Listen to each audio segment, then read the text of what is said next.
Here is a quick walk through the main features of the AutoLogis Results Viewer screen. The screen is split into three main parts. There are the left-hand tabs, the right-hand tabs, and then there's the spectrum down here at the bottom of the screen. Let's go through the left-hand tabs first. Starting on the main controls tab, you'll find the file path control that allows you to choose the file that you want to view. This tab then also reports some of the other key parameters that were used to assign the peaks in the file. For example, the maximum connection error length that was used in order to generate the inference network. This control then lets you modify that connection error length in order to test its effect on the network. And this can be particularly useful if you find there are regions which weren't originally assigned.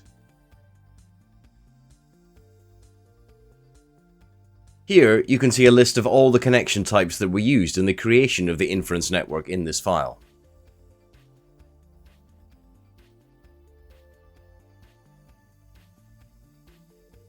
Here you can see the definition of the ionizer. So that's whatever was added to or removed from the molecule in order to convert it into an ion. For negative mode ions, the ionizer should be H-1e, indicating the loss of a proton.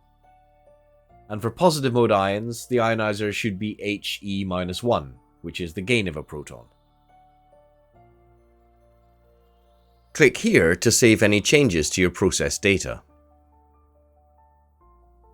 Clicking here will start the light mode wizard.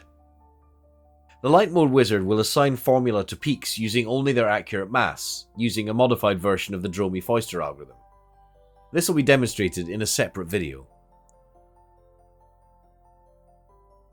Clicking this button will cause AutoLogis to attempt to identify all the isotopic fine structure peaks in the spectrum. It'll start with the most abundant peak, and then move through all the other peaks in intensity order, until it reaches those for which the isotope should be below the detection threshold. This process also automatically matches the peak resolution across the mass range. These controls are used when you're viewing the assignments in a Kendrick mass defect space instead of a mass space, and that will be covered in a separate video. If you enter a connection formula in this box, AutoLogis will show you all the peaks connected by that linkage in the spectrum below. And these two indicators show you the accurate mass of the proposed connection and the number of connections it makes in your network. Now we'll look at what's on the Mass Error by Mass tab.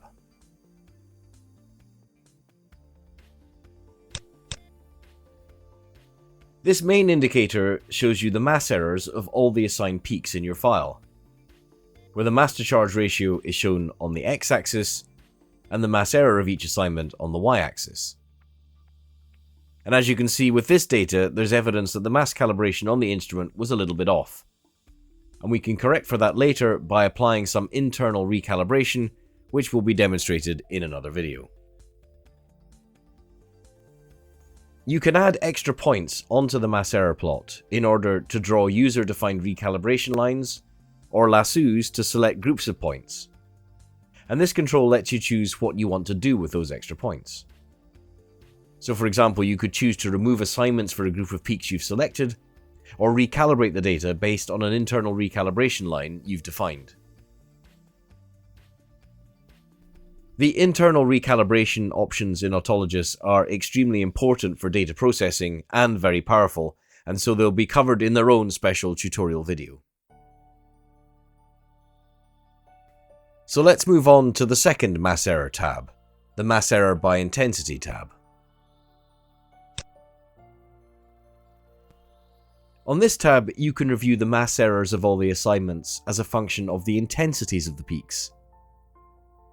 So here, the x-axis shows you the peak intensity, while the mass error of the assignment is still shown on the y-axis. As a general rule, we would expect that the mass errors associated with highly abundant peaks should be lower than we might see for peaks that are much closer to the noise threshold. Cookie Cutter is a statistical tool that can help you identify peaks that have assignments which result in mass errors which are anomalously large given the signal-to-noise error of the base peak. So now we can move on to the Isotope Model tab.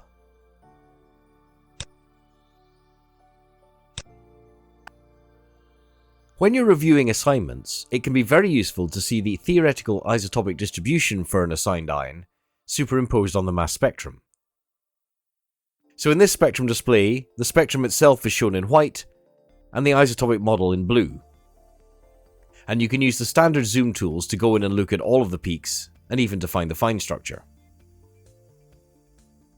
You can choose which ion to model by double-clicking on an assignment in the peak table on the All Peaks tab, or by directly entering an ionic formula on the ISO Models Control tab. And also on the ISO Models Control tab, you can define other parameters about the theoretical isotopic distribution, including the peak geometry and the resolution. And finally, for these left-hand tabs, let's switch over to the 3D and heat map tab. This tab provides the controls that lets you adjust what data to plot on the 3D plot, and also gives controls which adjust how the peak intensity is translated into the color scale for the heat map plots. And we'll look at those in the Super Cool Plots tab in a moment.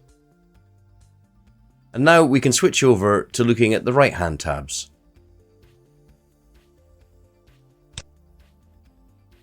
The first of the right-hand tabs is the All Peaks tab. This tab contains the main results table that holds all of the peak information and all of the assignments. The first column contains the ionic formula of any assignment made to a peak. The next three columns contain the peak mass, then the peak signal-to-noise ratios, and then the peak intensity column. The isotopic figure of merit column contains a duplicate of the assignment formula until you've run the isotopic fine structure search, at which point it will enter a value in this column that reflects how closely the detected isotopic distribution in fine structure matches the theoretical isotopic distribution. This calculate operates such that a value of 1 would be a perfect match and a value of 0 would indicate no match at all. So you can use the values in this column as some measure of the confidence that you can place in an assignment.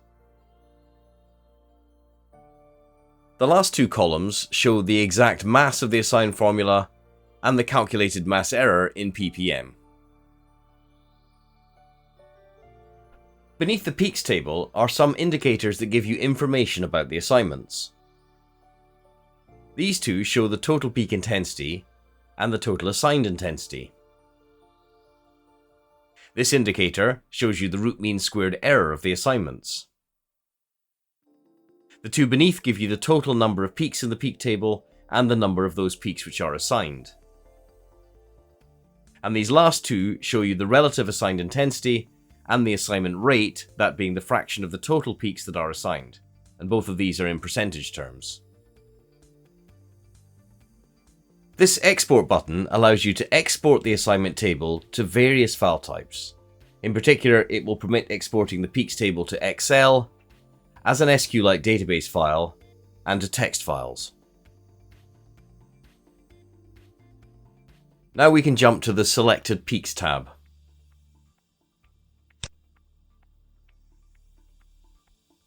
Users can select peaks by drawing lassos in the mass error plot. And those selected peaks will then be displayed in this table, which has the same format as the All Peaks table described in the tab before. Beneath the table are a set of selection parameters that you can use to filter the group of selected peaks according to their isotopic figure of merit, their signal-to-noise ratio, or their intensity, and where you can choose to identify peaks that are either above or below the threshold that you're defining. Currently, the selected peaks table is empty because we didn't select any peaks, and the selection parameters are all set to -1, which is the default value, and causes the program to ignore them until a value of greater than 0 is entered. The Copy to Seed List button allows you to export the currently selected peak list back into the TDMS file, and use them then as seed peaks for a subsequent reassignment for this same data. This is an option that's likely to appeal only to somewhat advanced users and for particularly difficult samples. So we'll only provide training for that if it's required by a user. Now we can jump to the Super Cool Plots tab. The Super Cool Plots tab lets us take the assignment information and view it in a variety of different graphical styles. So you can view the assignments in a Van Crevelen plot, by their double bond equivalence, their Z value, or their mass error. And then you can view the same information in a heat map format, which shows you the relative intensity of each of the points on a color scale.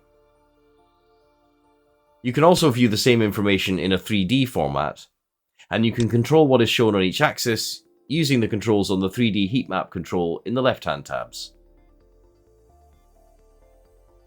By right-clicking in the 3D graph, you can also pop out a rescalable render window, which will allow you to view and export the plot on a much larger scale. Now we can jump to the ISO Models Control tab. The ISO Model Controls tab gives you control over the production of theoretical isotopic distributions that are shown on the main ISO Model tab in the left-hand group. The mode control offers two options. For Gaussian peaks, which should be used for magnitude mode Fourier transform mass spectrometry data or for time of flight data, and the Mexican hat mode, which should be used for absorption mode FTMS data. When using Mexican hat mode, you also have control over the position of the apex of the apodization function that was used, and this value can go from 0 to 1, but more commonly from 0 to 0.5, and where a value of 0.5 is for a symmetric apodization, such as a normal Han or sine bell.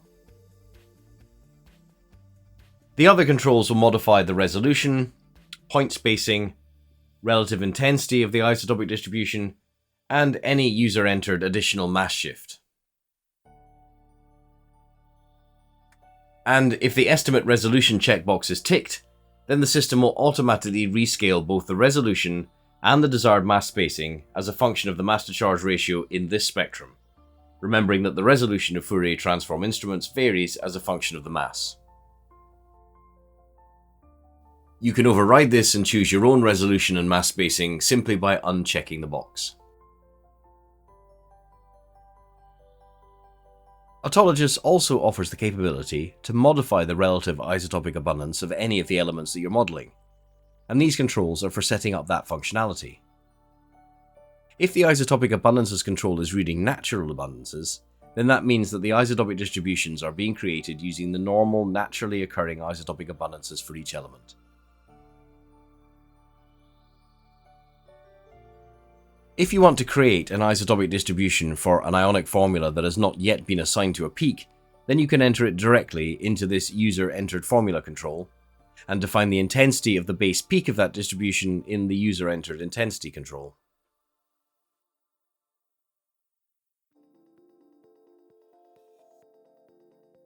Now we can move on to the Recalibration tab. When you're trying to assign most complex organic matter mass spectra, it's necessary to undertake internal recalibration in order to get the highest confidence in your assignments, and to be able to undertake robust statistical analysis of the assignment errors. So the Recalibration tab is somewhere you're likely to visit frequently. The functionality on this tab is designed to work alongside the Mass Error by Mass tab, so I'll make that visible as well. The recalibration list is a list of the ionic formula of peaks that you wish to use to generate an internal recalibration function for the file. These formulae will only be included in the internal recalibration function if a peak has been assigned to that formula in this file. If you're processing a set of samples which will have a set of common internal recalibration peaks, then you can save these formulae to a text file and simply copy and paste them into this control whenever you need them, to save typing them in again every time. Alternatively, AutoLogis offers the capability to automatically input formulae into the recalibration list by using the options here. Recal using current will use whatever values you've entered into the recalibration list control and generate an internal recalibration function from those. Get all current assignments will import all the current assignments into the recalibration list and automatically generate an internal recalibration function based on them. And I find this is the option that I use most frequently. Get selected assignments imports the most recently selected assignments, selected using the lasso function on the mass error by mass plot, and filtered using any of the selection parameters. And the Get 48 Dalton ladder option will generate an internal recalibration list that comprises a pseudo-homologous series that steps out from the base peak in 48 Dalton steps across the entire spectral range, and that corresponds to roughly steps of CH2O2.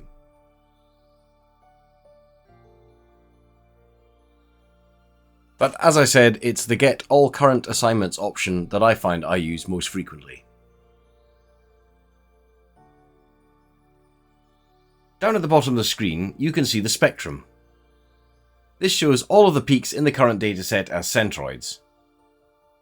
Unassigned peaks are red, and assigned ones are shown in green. And as with nearly all spectra in the AutoVectis suite, this display can be zoomed into using the graph tools. In the spectrum display, there are two cursors, and you can use the Center Cursors button to center them in the view.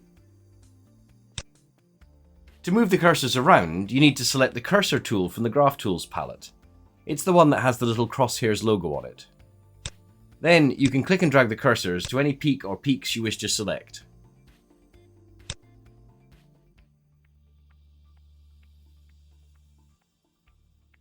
Then over on this side of the screen, there are various indicators giving you information about the peaks that the cursors are selecting. Here you have the peak positions and intensities. At the top you've got the selected peak masses, and these two show you the formulae assigned to the peaks. This indicator shows you the mass difference between the two cursors, and this indicator will show you the formulaic difference between the two peaks based on the assigned formula. So this indicator really only works if both peaks are assigned. This indicator shows you a proposed formula difference between the two peaks that is calculated based on the accurate mass difference between the peaks using a modified version of the Dromey-Foister algorithm. And it'll work even if one or both peaks are unassigned.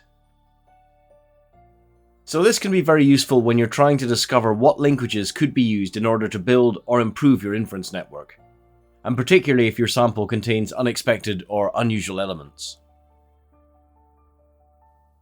Down in this control, you can choose the maximum stoichiometric limits for the elements that are allowed when suggesting linkages based on the accurate mass differences between the two peaks. Alongside the Center Cursors button are 4 nudge buttons that you can use to easily move the cursors, one peak at a time, in either direction across the spectrum. And finally, the Mode tool lets you switch between viewing the data as a mass spectrum or viewing it in a 2-dimensional Kendrick mass defect space.